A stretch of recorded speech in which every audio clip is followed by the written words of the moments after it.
Let's talk about Squarespace. That's right, we have a sponsor now, and that sponsor is Squarespace. And right now, Squarespace is partnering with TYT, our parent network, and they are gonna be offering up a 10% discount of your first trial. Squarespace is an awesome website where you can design your very own personalized websites for whatever you're working on in your life.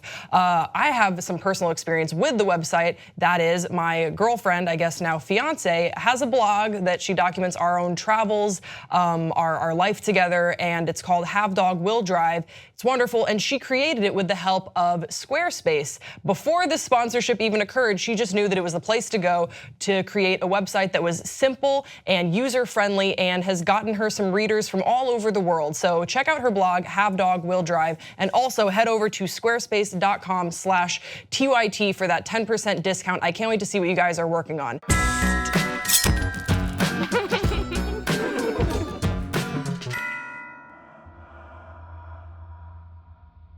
Hello and welcome to Murder with Friends, the show where friends get together and talk about the darker sides of history. I'm your host, Grace Baldridge, and joining me today, coming back for season 2, is Dave White and Alonso Duralde. Welcome. Thanks for having us. You guys were on one of my favorite episodes of season 1. We talked about Ed Gein, which was a very hotly requested episode. And we got into all the lore surrounding Ed Gein and the truth in his story. And I think we have kind of a similar subject for today's episode. And by far our most requested, we're talking about H.H. Holmes. So you guys asked for it, here it is.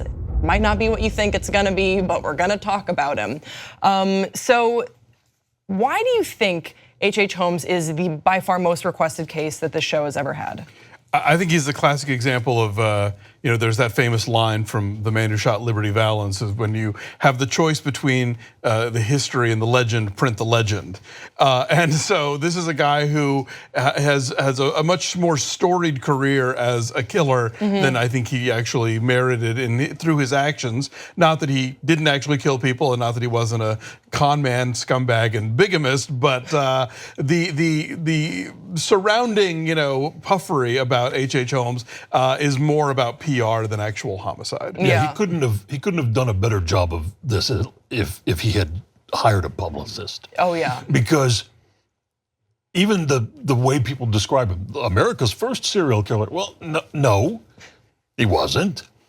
And he wasn't even apparently the most prolific. Like before him, there were the Bloody Benders. Do you know about them? The Bender family? Check them out in season 1. Another one of my favorite episodes he talked about with Amir. They killed 11 people. Right here. Yeah. And then they disappeared. Boone Helm, the Kentucky cannibal, same thing. He ate 11 people. Well, also Jolly Jane Toppin, who was a angel of death caretaker / serial killer that was operating just around the same time as well. So it is a myth that he was America's first serial killer, but we're gonna be breaking down all the myths and the misconceptions. But just to start off, here's who we're talking about today. This is H.H. Holmes. The 1893 Chicago World's Fair featured groundbreaking events and expositions. It showcased superior social, cultural, and architectural developments during the peak of American industrial optimism. Imagine how picturesque the White City would have appeared from high atop the Ferris wheel.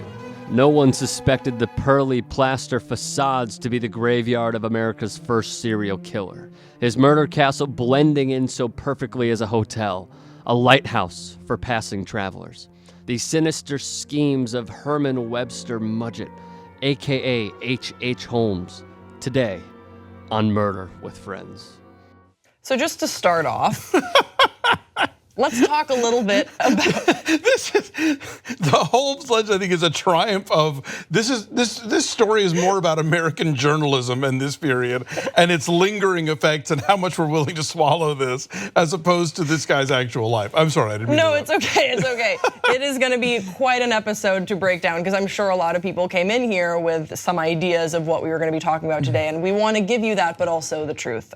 So let's talk about the setting. I think that part of why Holmes has become such a fixture and such a legend and so infamous is because there is this very picturesque, idealistic setting of the World's Fair. Now, World's Fairs don't exist anymore, so Alonso, what were these? I mean, they do to some extent. I've been hearing there's actually another one that's supposed to be coming up, but they aren't the sort of epicenter of attention the way they once were. The 1893 Columbian Exposition was actually one of the first sort of international expositions. So you had different countries having pavilions and sort of, showing off their industry and their agriculture and that kind of thing. But World's Fairs in general were these kind of, mini utopias that were sort of created to celebrate where we were as a people and where we were going. And so, this was the height of the Industrial Revolution, the height of the sort of the beginning really of the American exceptionalism movement. And so you have this grand layout in Chicago where they built all these beautiful buildings and they're all pearly white, which is why they call it the White City. You have that Ferris wheel was the first Ferris wheel, the original Ferris wheel.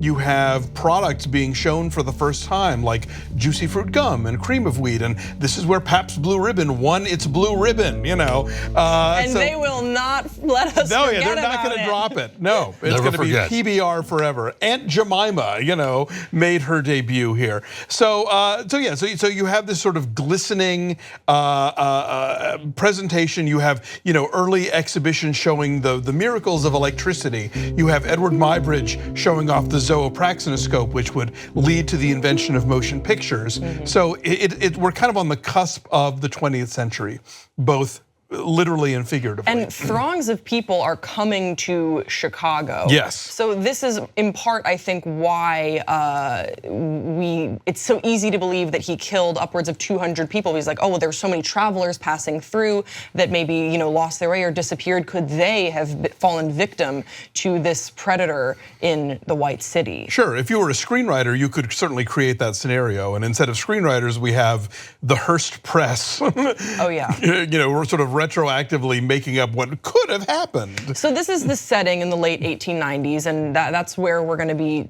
talking a lot about our story. But there's Philadelphia, there's Fort Worth, there are a lot of places that this guy traveled. So let's introduce our villain for the story. He's born Herman Webster Mudgett. I understand why you'd want to change it, but he changed his name a few too many times. It's hard to keep track of all the aliases that this guy had. He's born May 16th, 1861 in New Hampshire. And I wasn't able to find too much about his childhood, but I do know that he didn't hurt animals. For some reason that he was just very nice to animals. A lot of people want to peg him as the typical serial killer profile, but little things that I was able to find do not indicate that he showed any cruelty to children or animals, but I don't know if you guys found anything different in your research. The most I came up with was that he was raised in a strictly religious home with sort of, stern parents. But I didn't find anything unusual about that. I mean, that was the norm for a lot of people back for the then. 19th century. Yeah, that's not and so to have, cold religious parents at that time in history, join the club. And so nothing that would indicate, like you said, no torturing cats. Yeah. And so, this is maybe nature, not nurture. And what we know about him is that he attends a medical school in Michigan, and I've found conflicting reports on how he did in school. I don't really think that it's very important because he never actually went on to operate as a surgeon to any great extent. He really was working in drugstores and pharmacies, but he did show a great interest in anatomy and cadavers, although not for any altruistic purposes. He was a schemer, and he just came into life scheming, and he used whatever education he had to continue these schemes. So how did he use his knowledge and his affinity for cadavers to benefit himself?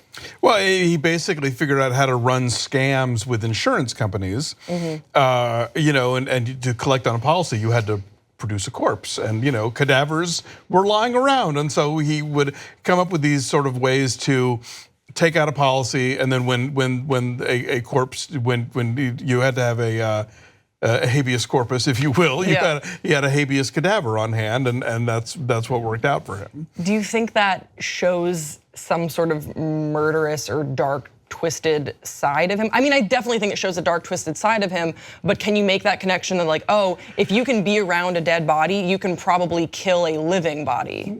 Well, I mean, most medical students are around cadavers at some point or other, and some of them become coroners, and most of them are not murderers. Right. So I don't know that you can necessarily pin that on proximity.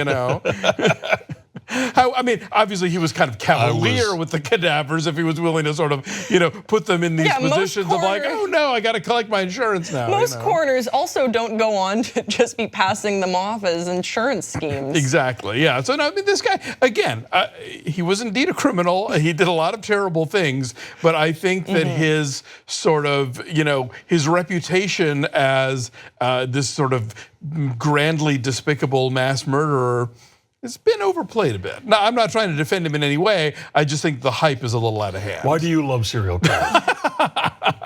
Why do you defend them? I want the truth to be known. So, Dave, what sticks out to you about Herman, Webster, Mudgett, H.H. Holmes prior to when we move into the murder castle? What about his scheming, con artist ways? Obviously, he was a shifty guy. But I think he had two things that we have associated with serial killers in contemporary times with people like Ted Bundy and Jeffrey Dahmer: good looking and charismatic. And back in those days, if you were a white man, your word was good. You'd shake their hand, and that's your contract. And so I think you could get away with a lot. And I think because of his charisma, his charm, I think he got away with a lot. I mean, obviously he did, because he married 3 different women. Yeah, that's at the definitely, same time. We definitely need to talk about that. So he was married 3 times. He was married the first time around the age of 16 or 17, and then he was married a second time after that. And it's unclear if this, he then tried to sue his first wife, and it's unclear if she even received that lawsuit. And then he would be married again in the later, in the early 1890s after he had committed murder. But along the lines, he had many mistresses. Yes. That probably some of which thought they were married to him as well at some point in time. So to say that this guy was a smooth operator, it feels a little bit like an understatement. Yeah, I mean, he was a total snake oil salesman, and who knows, if he had just like gone into politics or something, who would have noticed, But instead he ran these grifts, and so he was sort of constantly on the run and trying to stay ahead of, whatever his last lie was. So he moves to Illinois in 1886. And it is around 1887 that construction on what would become the murder castle is said to have begun. And we're gonna get into the construction and what we know about his hotel, if it was a hotel, all of that stuff. It's what you came to hear about the murder castle in part 2, so stay with us.